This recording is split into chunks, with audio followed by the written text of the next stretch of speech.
How do you know if someone is actually rich? There are a lot of people out there who are faking it just for social status or to sell others a lifestyle.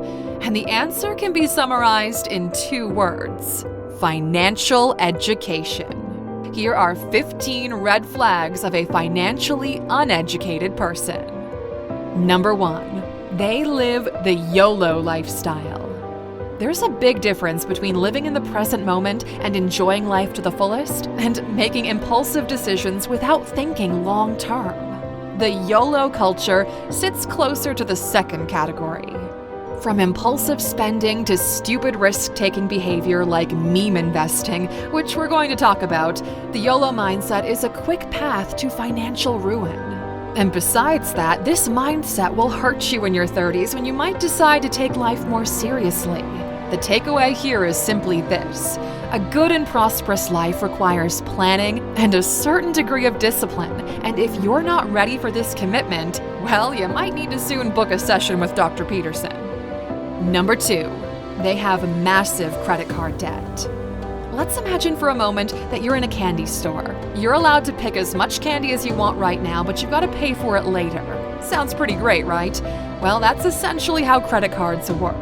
You get to go buy things immediately, but you have to pay off your credit card bill later.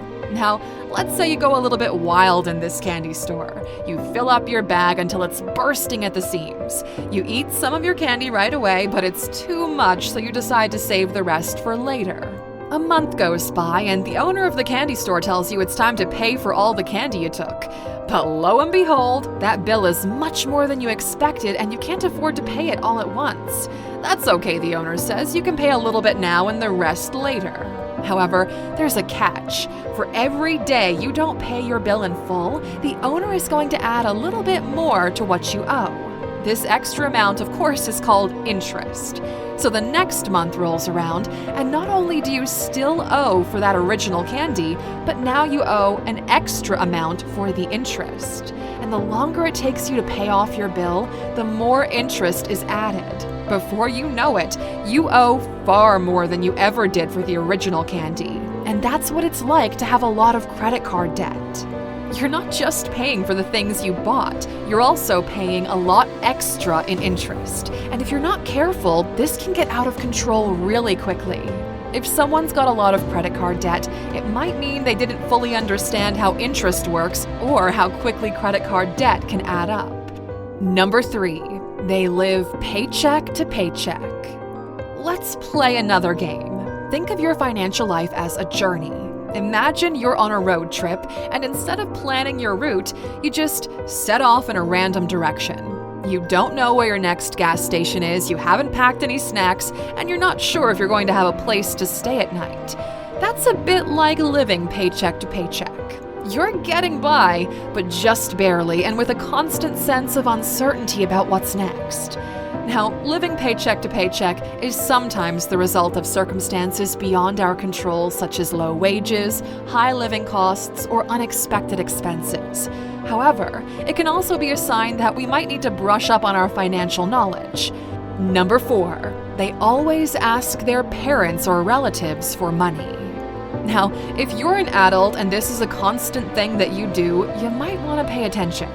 Firstly, regularly asking for financial assistance from parents or relatives as an adult can indicate a lack of financial education because it often suggests a deficit in core financial management skills. And this might include essential abilities like budgeting and planning, which are fundamental to living within one's means. If an individual consistently spends more than their income or fails to account for regular expenses, they might often find themselves in situations where they need to ask for financial help. And secondly, this pattern may highlight a lack of foresight or preparedness for unexpected costs, which are a part of life.